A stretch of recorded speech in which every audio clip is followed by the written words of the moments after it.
This is NatSec Matters. I'm host Michael Allen with Beacon Global Strategies. Today I'm joined by Mr. Bradley Bowman, Senior Director of the Center on Military and Political Power at the Foundation for the Defense of Democracies. Mr. Bowman has previously served as the National Security Advisor to members of the Senate Armed Services and Foreign Relations Committees, as well as an active duty U.S. Army officer, Black Hawk pilot, and assistant professor at West Point. Mr. Bowman joins us today for discussion on recent developments in Ukraine, particularly the evolving dynamics of munitions delivery. Stay with us as we speak with Bradley Bowman.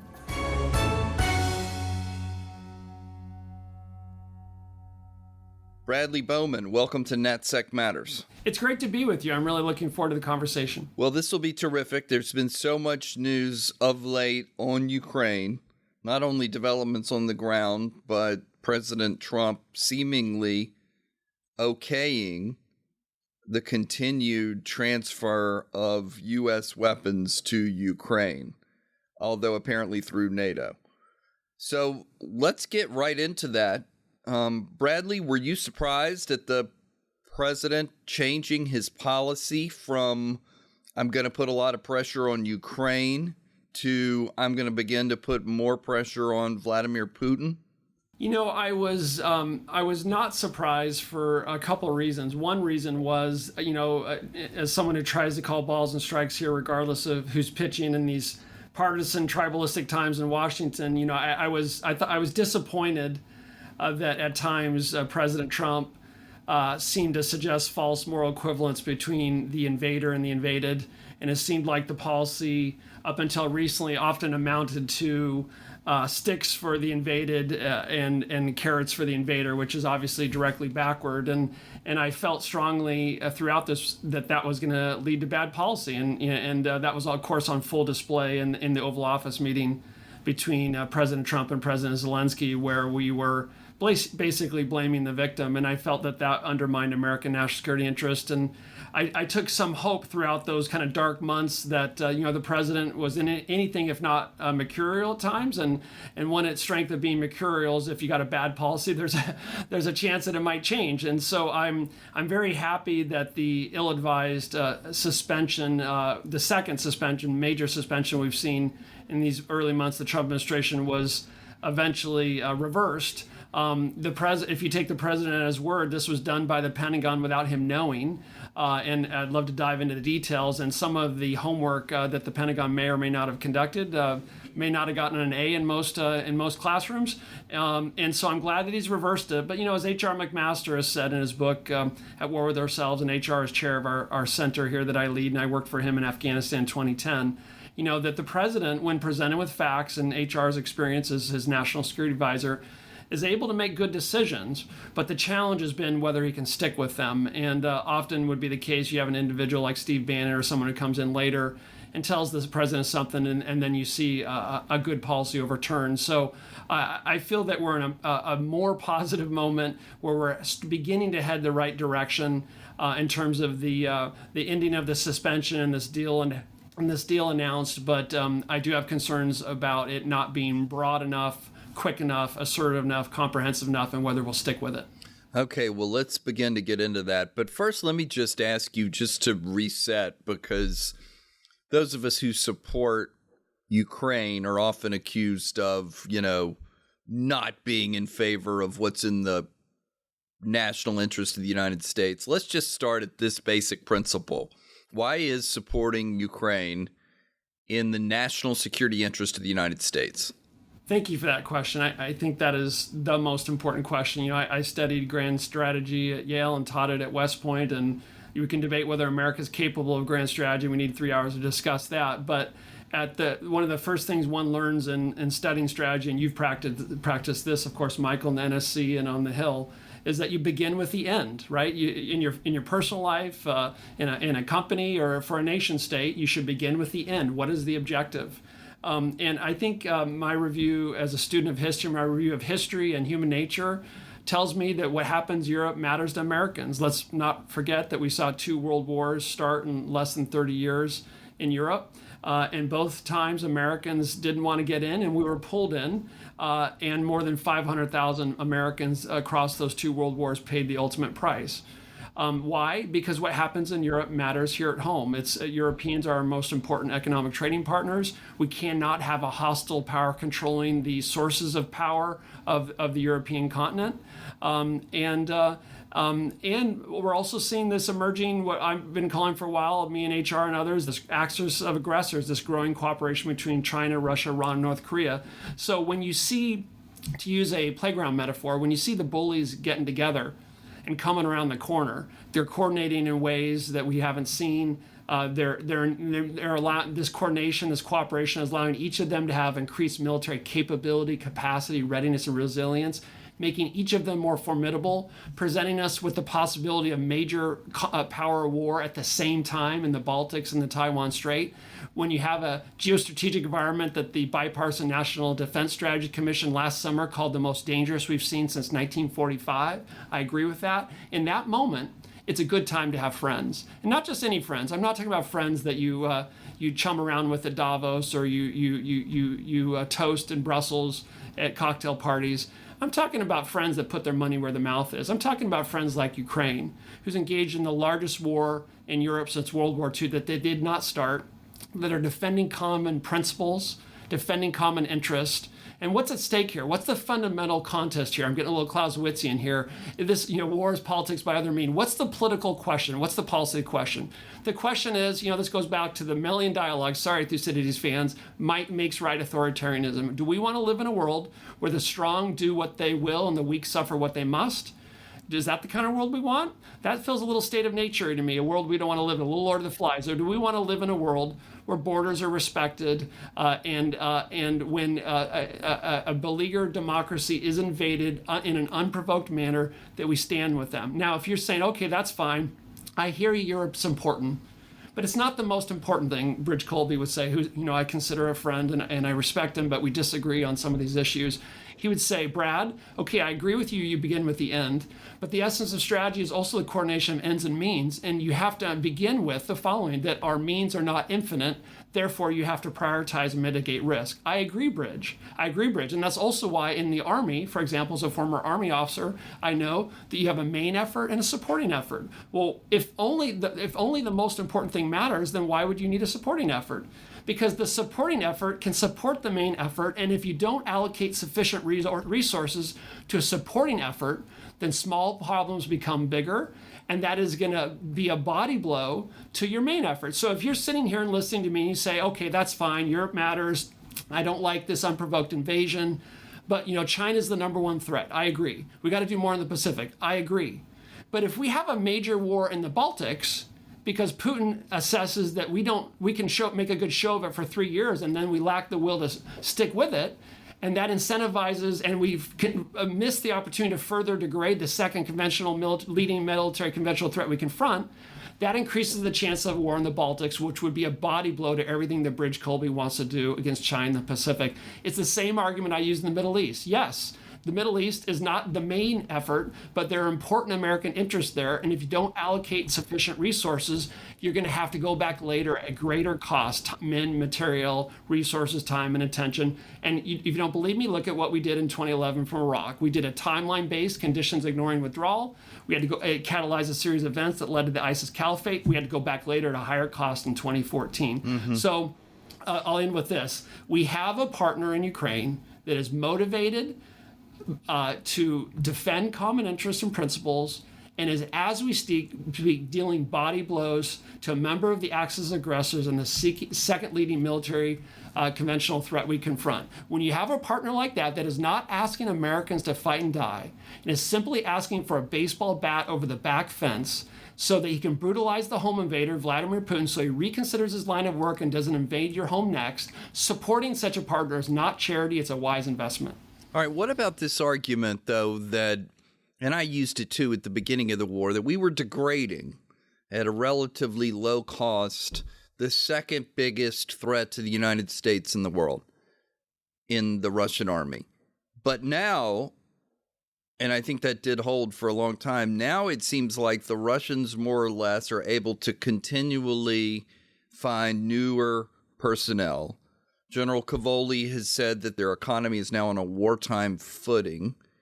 What about the argument, though, that now Russia is not on its back heel and we're going to continue to dump scarce resources into a secondary theater at the expense of the main event? Right. So inherent in what you're implied in what you're saying is a really important principle that I in that argument you put that I accept, and that is one cannot make a strategic assessment and then put that on the shelf and let it stand for 2 or 3 years. You got to constantly reassess and make sure your assumptions are still accurate. I take your point that I take the point, which is accurate, that Russia's not standing still. Their economy is on a wartime footing.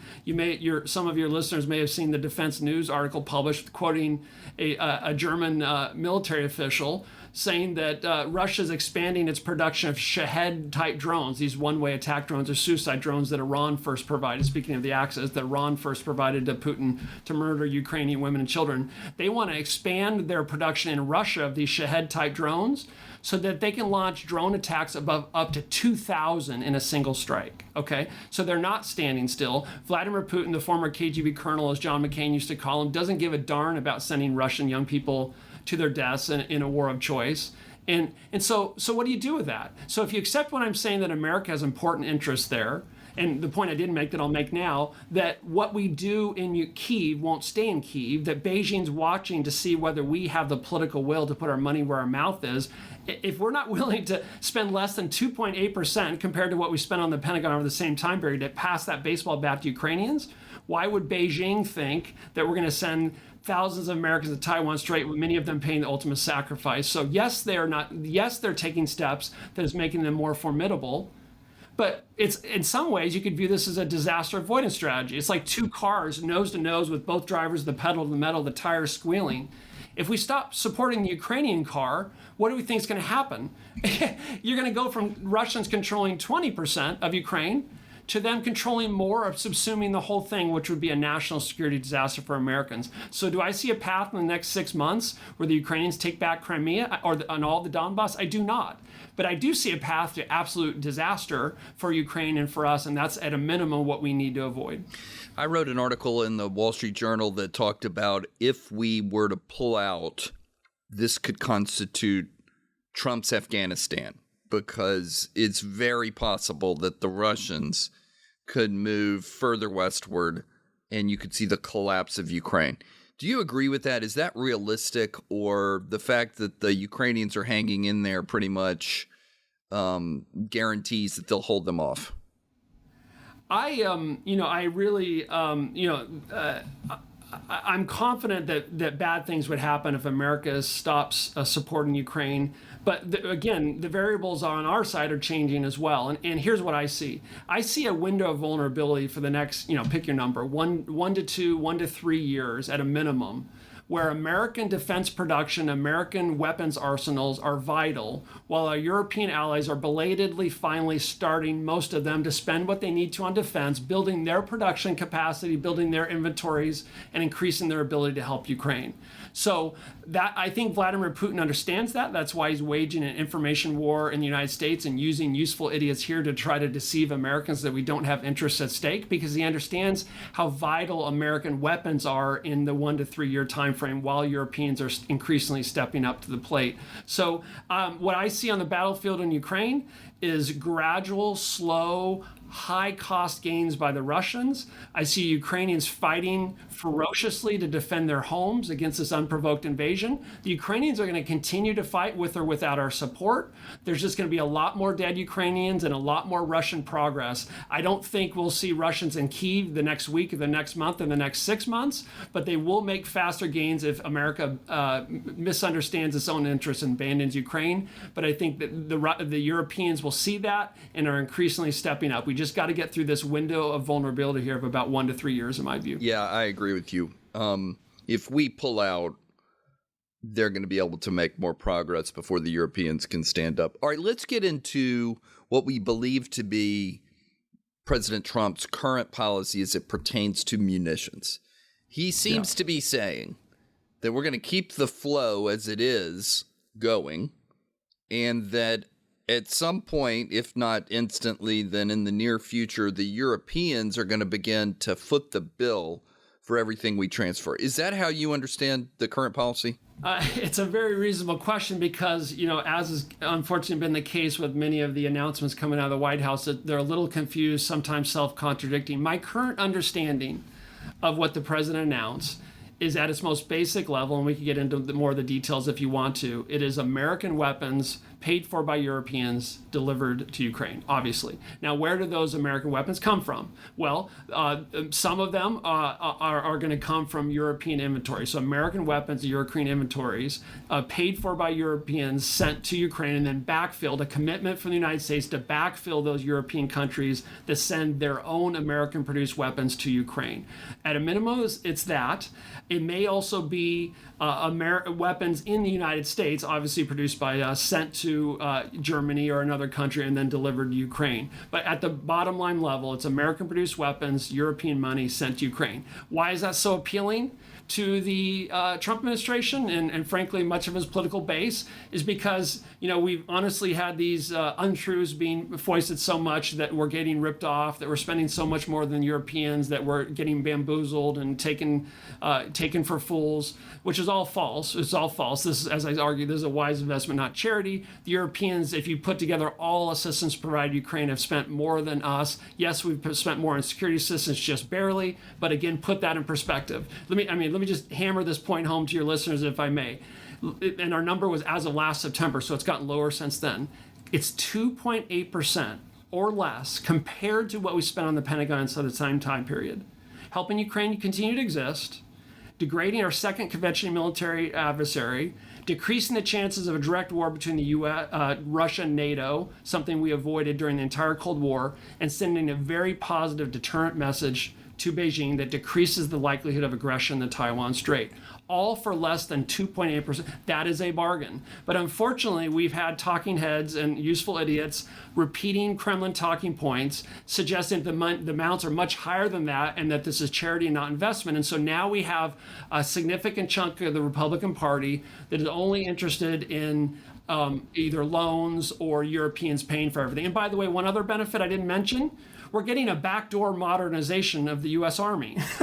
Because in many cases, we've been sending via Presidential Drawdown Authority our older systems and then are being replaced by newer systems, thereby indirectly modernizing our own military and in strengthening our defense industrial base. If God forbid, if Beijing rolls the dice in Taiwan Strait in 2028, we are going to be in a far better position in terms of our industrial capacity than we would have been thanks to Vladimir Putin's horrible unprovoked invasion of Ukraine in 2022, because it sounded the alarm that unprovoked aggression is not a relic of the black and white newsreels of the first half of the 20th century. Okay, that's good. Let me press you on this issue of munitions, however, and I know you've written extensively on this and you might be the most knowledgeable person about these issues.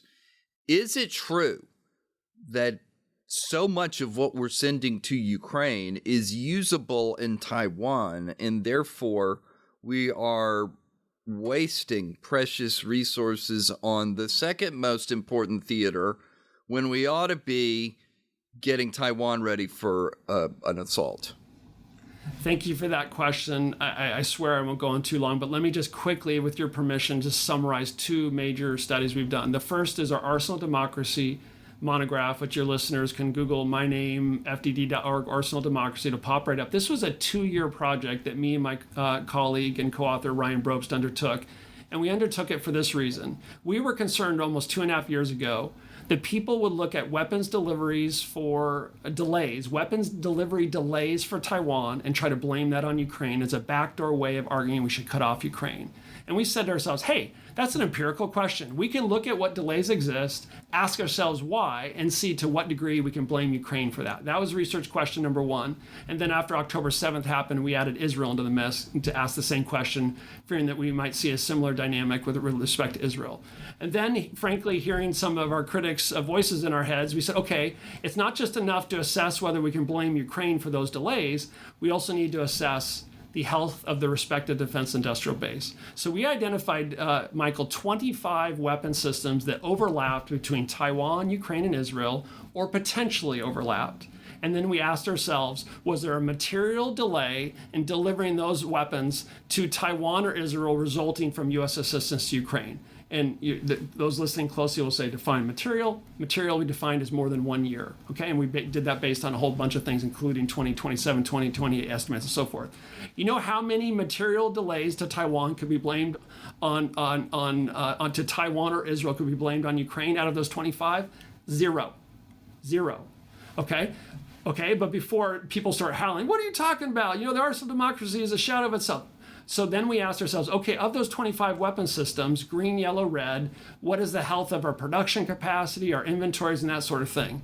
And sadly, we found that of those 25 weapon systems, 72% were yellow or red. So do your folks hear the nuance here? You can't blame delays in deliveries to Taiwan or Israel and Ukraine, but that's not to say everything's peachy keen, hunky dory. 72% we had problems, and consistent with our culture here, we didn't just admire the headache or the problem. We came up with 18 recommendations I'd love to talk about. Why is that? So someone listening, how can that be? And I'll be brief here. There's basically 4 reasons. The first is, obviously, Taiwan, Ukraine, and Israel are confronting different adversaries, different geographies, and so in many cases, but not all, they need different weapons.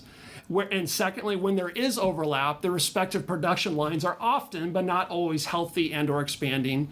And in several cases, there's a large inventory of stockpiles. But the most significant and wonky thing that actually has the most explanatory power for why deliveries to Ukraine have not delayed deliveries to Taiwan or Israel is that a large portion of the weapons that we've delivered to Ukraine have been existing systems from the U.S. military's arsenal, where most of the systems that Taipei and Jerusalem have ordered are new systems. So do your listeners get that? So you can't blame deliveries of old systems from our inventories to Ukraine on delays in delivery of new systems under contract to Taiwan and Israel. So that's why we saw that. And then more recently, we looked at, and I'll speed this up, we looked at the suspension. According to multiple reports, the systems that the Trump administration, the Pentagon, were actually suspended, apparently without President Trump's knowledge, which he thankfully reversed, were basically air-launched munitions, ground-launched munitions, and air interceptors. So it was AIM air-to-air missiles, it was Patriot interceptors, it was 155 artillery, it was Hellfire missiles, it was guided multiple launch rocket systems, and Stingers, and maybe AT-4s in there. We went and looked at each of those, and I won't go point by point unless you want me to, but the bottom line is this. There are legitimate concerns, no kidding, balls and strikes in terms of our U.S. Patriot interceptor stocks, for sure. Some of your listeners will know that during the 12-day war, General Kane, the chairman of the Joint Chiefs of Staff, said that was the largest Patriot intercept in American history. Dozens fired, shall we say. But when you look at all the other munitions I listed, that were originally held up and not in short supply, despite what the Pentagon said, they are not badly needed to counter China, and they can be delivered to Ukraine. And in multiple instances, here's the take-home message for all the former recovering or current congressional staffers. In most of these cases, munitions that were such in short supply we couldn't provide them to Ukraine, the administration didn't even ask for a significant increase in available production capacity.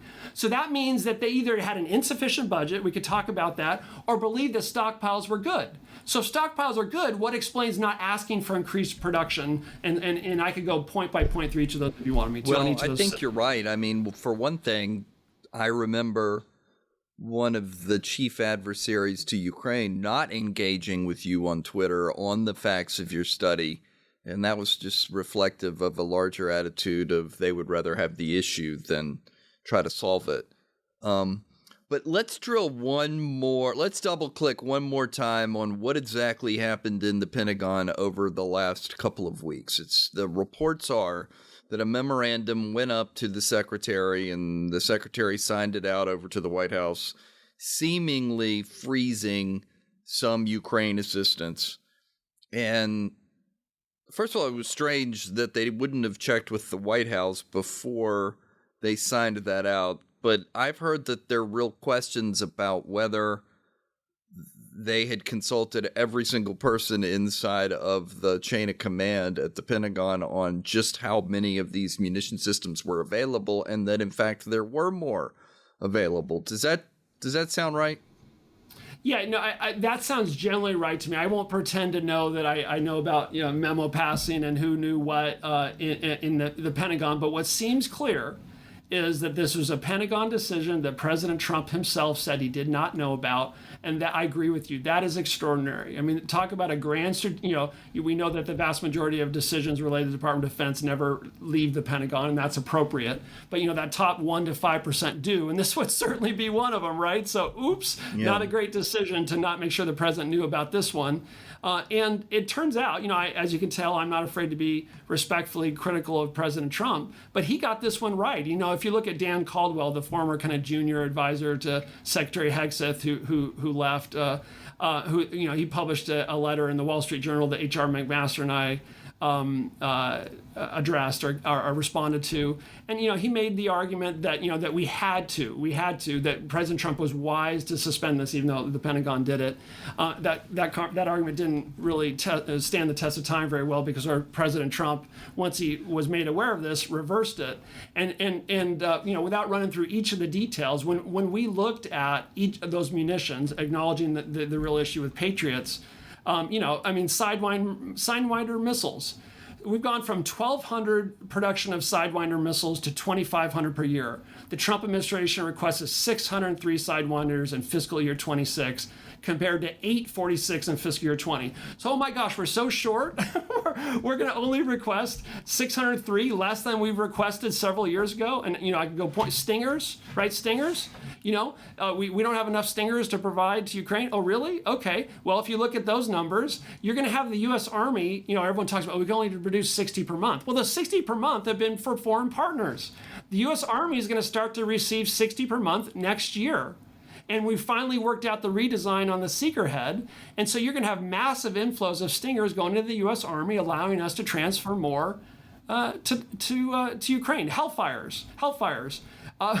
The Pentagon did not procure or request any Hellfires in its fiscal year 25 budget, and requested no additional Hellfires in the 26 budget. So I'm sorry, don't tell me we're short if you're not asking for a single one, and the list goes on and on. And by the way, a lot of these things we're supposedly short on, they're on the unfunded priorities list. And those not in the Beltway who don't, what the blank is an unfunded priorities list. This is fancy Beltway talk for a combatant command or a service saying, we need X weapon system or munition. We believe industry can provide it quickly, but OSD or OMB say, no, sorry, we don't need that, insufficiently low defense budget, or we think your homework's wrong. They don't request it.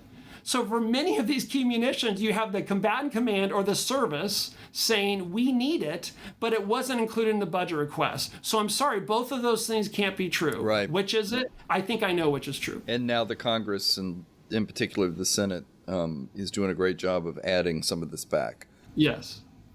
We're going to take a quick break, and we'll be right back with more of our discussion with Bradley Bowman. Beacon Global Strategies is the premier national security advisory firm. Beacon works side by side with leading companies to help them understand national security policy, geopolitical risk, global technology policy, and federal procurement trends.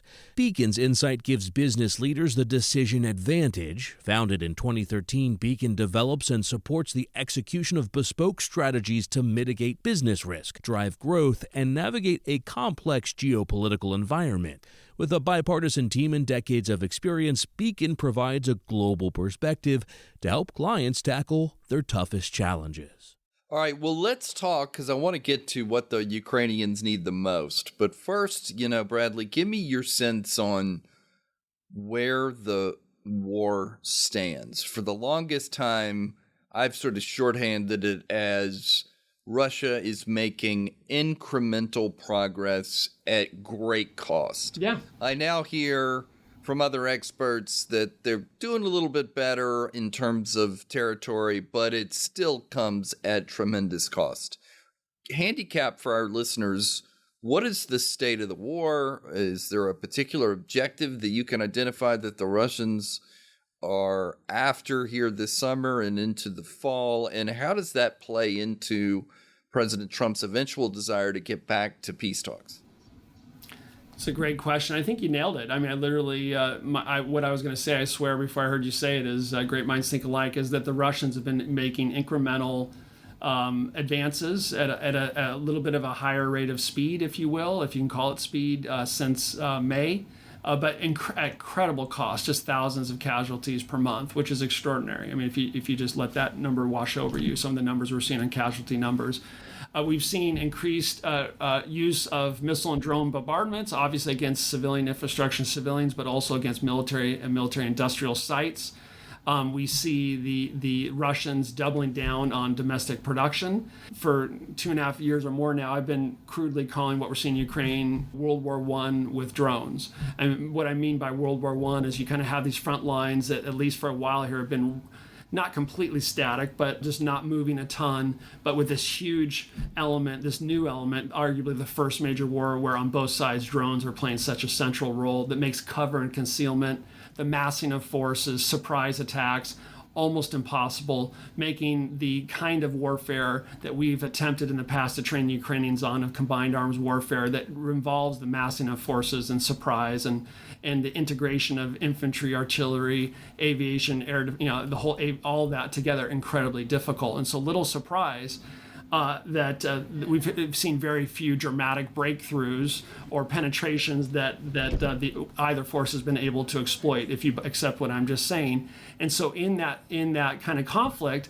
what do you have? You have a war of attrition. And my goodness, that plays right into what the Russians do best. I mean, you want to talk about playing to the Russian strength, an artillery, now drone war of attrition, where you don't give a blank about how many people die, and you're just throwing men into the meat grinder, and you're focusing on mass production capacity. And then you add to that the dual use support that Russia's getting from China, the drone and other support they're getting from Iran, the support they're getting from North Korea on 155s and missiles, and actually men fighting there.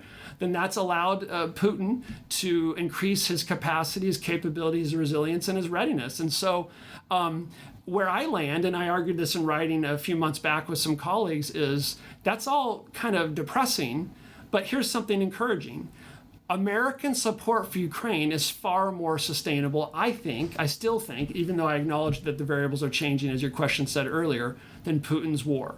We can do 2.8% of what we spent on the Pentagon forever. And if you add to that the growing strength and political will of our European allies, we can do this forever. Again, not out of charity, out of wise investment. So I agree with your premise. I am concerned about growing Russian production capacity. I'm worried that too many Americans have been duped by these arguments that there's not a core American interest there.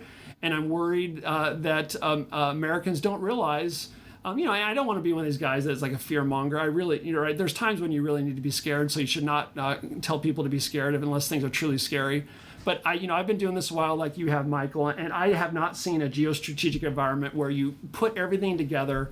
It's as concerning as this. I think China alone is more formidable than anything we saw from the Soviet Union during the Cold War, and I'm old enough to remember the tail end of that. China alone, and then you add into Iran and its terror network, what we see on the Korean Peninsula, and what's happening in Europe. Holy cow, that's a scary mix. And then as you and I understand, this whole idea that the United States could successfully deter and fight two major combat operations at the same time. I'm sorry, it's been fanciful for a long time, but we've been able to get away with that fiction. Yeah. But I worry that we're going to pay a higher price for that fiction in the future if we don't wake up and start to take the progress we're seeing in many areas and expedite. I think Senate's awake. I think Chairman Wicker's awake. There's people that are awake. I can talk about 10 positive things I'm seeing, but there's still little anecdotes. Like, last thing, I'll end with this. The Harpoon Coastal Defense System. That's the number one thing I'd like to have Taiwan have to sink Chinese vessels. The time it took to go from congressional notification to getting on contract is the same amount of time it took to go from Pearl Harbor to D-Day, simply to get the paperwork signed. So yeah, that's a few years ago, but I use that as an example to say that even though you have a lot of patriotic, hardworking people working throughout the interagency, there's still consistently an insufficient sense of urgency, even though I've seen some improvement. You're right about that. All right, before I move away from some of this munitions talk, so I get that the Russians are trying to sort of degrade the morale of the Ukrainians, and so they hit the cities, and they need missile defense, they need Patriot. But let's put that aside for a second. Just in terms of everyday battlefield grind, what do the Ukrainians need the most? Is it artillery? Yeah, exactly. So one of my concerns about the New Deal announced by President Trump, one is, sticking with it and the follow through. But also, I hope it's not just reserved exclusively for Patriot systems and Patriot interceptors, because, again, any student of history understands that if you rely solely on defenses, then sooner or later the defenses fail and you lose. So you have to have offensive munitions as well. Offensive is, that's a political term in Washington. I don't call it offensive when you're striking invading forces, but to make the point. So what am I talking about? I'm talking about 155 millimeter artillery shells. If you buy what I'm saying about attritional artillery warfare, 155 millimeter artillery shells matters. I mean, we've seen times in this war, Michael, where we've seen the Ukrainians at a 10-to-1 disadvantage in terms of artillery fire. So you literally have Ukrainians in the line of death, on the front line, defending their country, their homes, and they're having to ration artillery shells because they're not getting enough from us and the Europeans. According to some estimates, lately we're better now. We're at 2-to-1. But I would really like to see, and so we're seeing the United States. I have the production numbers here. We're seeing U.S. production of the 155 millimeters really increasing. And full credit to my colleagues Ryan Brobst and Cam McMillan for pulling a lot of this together. But we've seen a dramatic increase in our production capacity on 155 millimeter artillery shells. And I also want to see GMLRS, the guided multiple launch rocket systems. These can go out to about 70 kilometers. So the 155 artillery, that's for the near fight, right? That's for those frontline fights that we were talking about earlier. And the GMLRS allow you to hit about 70 kilometers beyond the line of contact. And that's where your Russian forces are going to mass. And so if there is going to be a Russian breakthrough and exploitation, they're going to have to mass their forces. Now, drones will help see that and give the Ukrainians some time to react. But if you don't have the longer range munitions to strike those assembly areas, then there's going to be less you can do about it. Yeah, you can hit them with drones, but there's nothing like a GMLRS to be able to hit them. So I'm focusing on 155 millimeter. I'm focusing on GMLRS. I think any ATACMS, the Army Tactical Missile System, I think I was one of the first in Washington, I think in 2022 to call for the provision of ATACMS. And there's another example. Oh, we're running low on ATACMS. Well, wait a second. Running low. I worked in Army G357 as a humble major for 2 years. I know a little bit about requirements. Requirements, a fancy Pentagon word for how many do you need. Requirements are based on assessments of the strength of your adversary and assumptions about the conflict you confront or will confront. Well, if EUCOM, European Command requirements are based on assessment of Russian strength, well, I'm sorry, the Russians are being degraded. So that has to affect your requirements. You're willing to take some, not complete, crazy risk. And by the way, the ATACMS is being replaced by the precision strike missile, which is beginning to come online, that has a longer range and other cool features. So that allows us to take more risk on ATACMS. So I go on forever, but there's three: 155, GMLRS, and ATACMS. Okay, that's good stuff. Let's talk a little bit about what motivates President Trump. On the one hand, I argue that if he washes his hands of the whole thing, he worries that this will be Trump's Afghanistan. On the other side of Trump's coin, and I've heard this from former and current senior officials, the president has Vietnam on his mind. His view is, and this is why he says constantly, this is Biden's war, this is not my war. Biden did a terrible job. It's because he feels like if he doubles down or dramatically increases U.S. support for Ukraine, he's like LBJ or Nixon doubling down on someone else's policy that was initiated previously. How do you think that plays into the politics of how much he asks for? Is he asking for enough to win? How does he expect to get out of this? It's a great question. Let me start with this. I think, and maybe I'm probably a little naive in saying this, but you got to start with the ideal and then work from there. I think questions of policy should be determined based on what is in the American national security interest and not what your predecessor did. Yeah. Crazy idea. Yeah. Wow. Yeah. Hey, Biden got some, maybe I'm going to get some nastagrams here. Biden did some good things and he did some dumb things.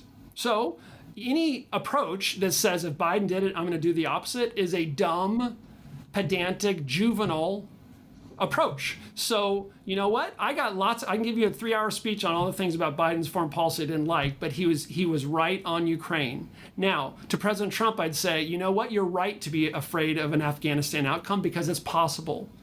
It's possible. Kyiv could become your Kabul, Mr. President, and it could become your Saigon. You will try, if we have disaster there, you will try to blame that on Biden, but anyone who's willing to be objective, and that the more of those people as time goes on will assess that you Mr. President, were handed a tough situation, and you made it much worse, or you made it much better.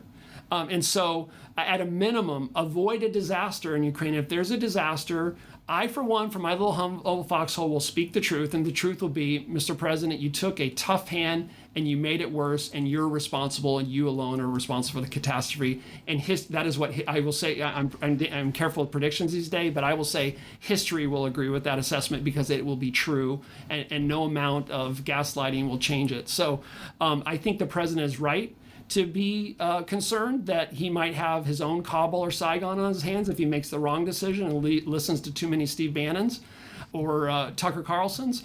But that's the scary part. The good part is that, Mr. President, you don't have to send thousands of Americans to fight in Ukraine. You simply need to spend roughly 3 to 4% compared to what we spend on the Pentagon, jack up our defense industrial base, lots of jobs, and have the Europeans pay for most of it, and you will look strong, Mr. President, and you will go down as a hero in Ukraine and Eastern Europe, and you will play some role in preventing the worst war of the 21st century in the Taiwan Strait potentially. I'm not saying support, I hear the detractors, I'm not saying support for Ukraine is the only part of deterrence in Taiwan Strait. Obviously, we got to get increased combat power, capability, capacity, deterrent resilience, asymmetrical strategy of denial, all that, yes. But this is part of it. And it's affordable and sustainable, far more sustainable than Putin's invasion. That'd be my response. All right.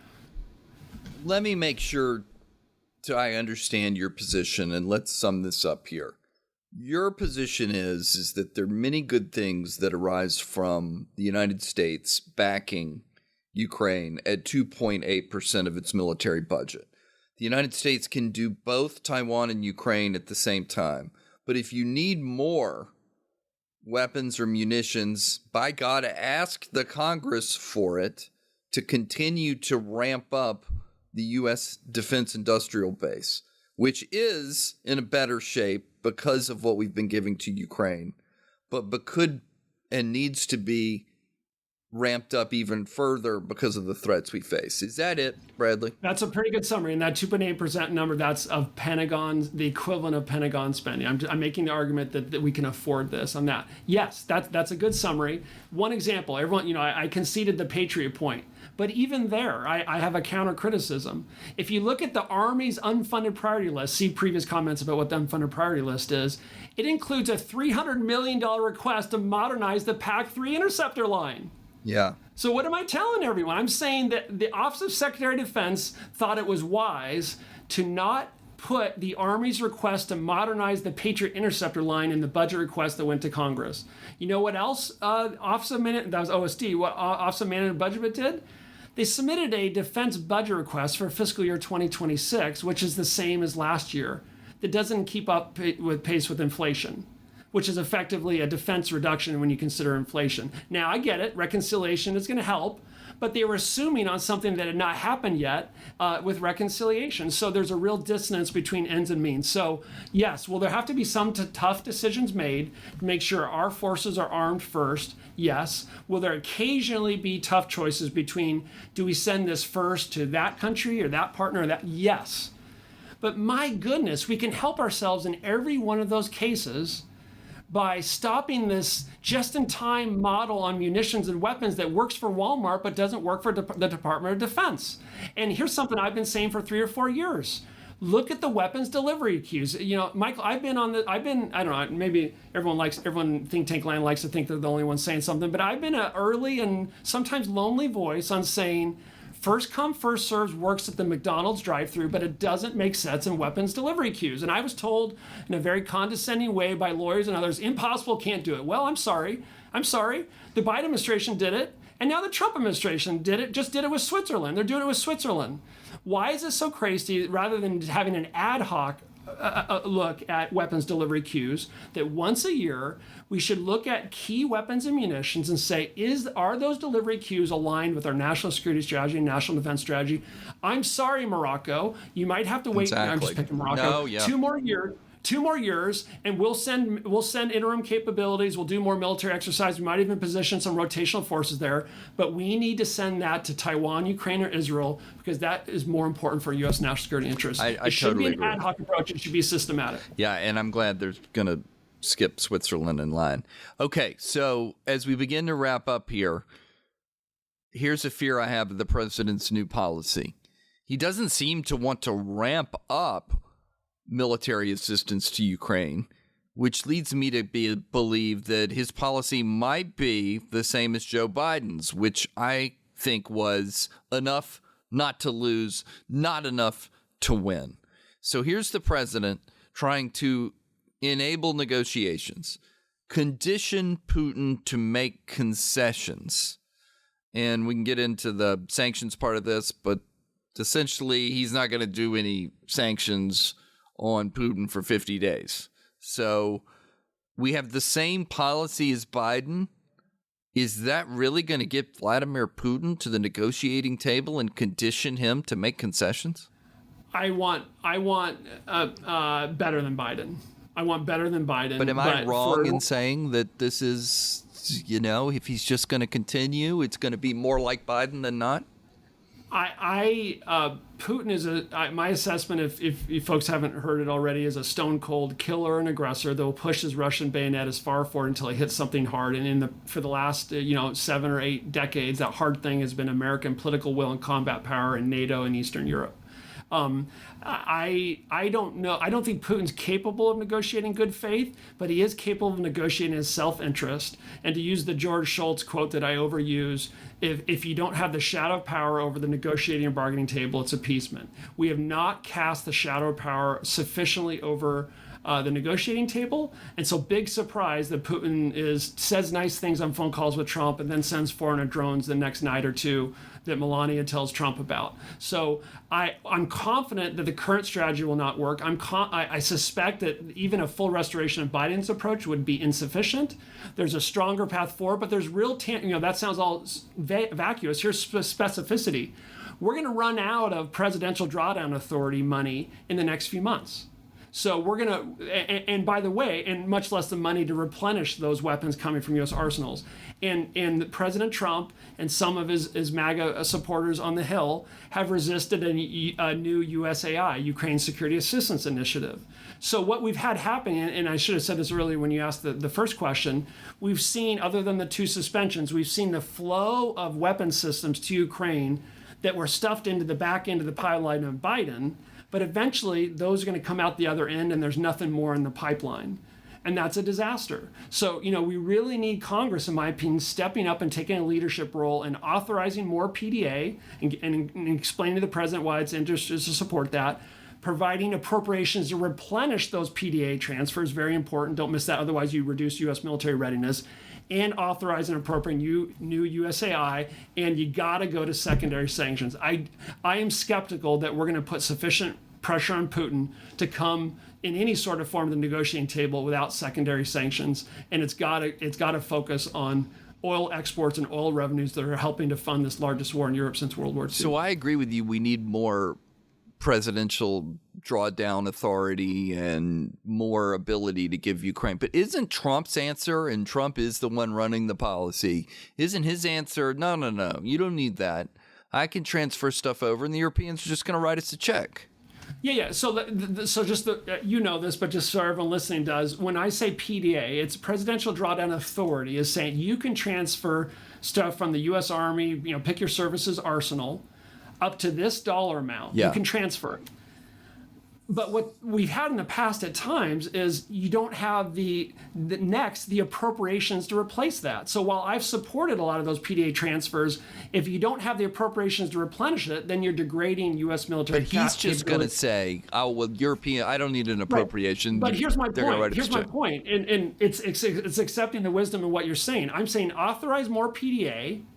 And then instead of that appropriations for replenishment coming from the U.S. Treasury, let's get the Europeans to help with that. Yeah. So that's how you could do it. And that is more politically sustainable. Most Democrats will support that, and Republicans will support that. The hawkish Republicans certainly will, and the MAGA Republicans will, because they'll understand that's jobs and that's economic stimulus in districts and states around the country that is supporting President Trump's peace through strength policy. Peace through strength only works if you're strong, and abandoning Ukraine in the midst of the largest war in Europe since World War II is not strong, and it'll have catastrophic consequences in Eastern Europe and the Pacific, I fear. Great answer. That's a great thing to end on. Bradley Bowman, that was a tour de force. Thank you so much for joining us on NatSec Matters, and let's do this again sometime. Thank you so much, Michael. Really admire what you've done for our country over the decades. Great to talk with you. Thank you. That was Bradley Bowman. I'm Michael Allen. If you enjoyed listening to NatSec Matters, please leave us a rating and review. We'd love to hear from you. If you're interested in becoming a sponsor, please email our team at bgs@bgsdc.com. We can also find this email in the show notes. Please join us next week for another edition of NatSec Matters.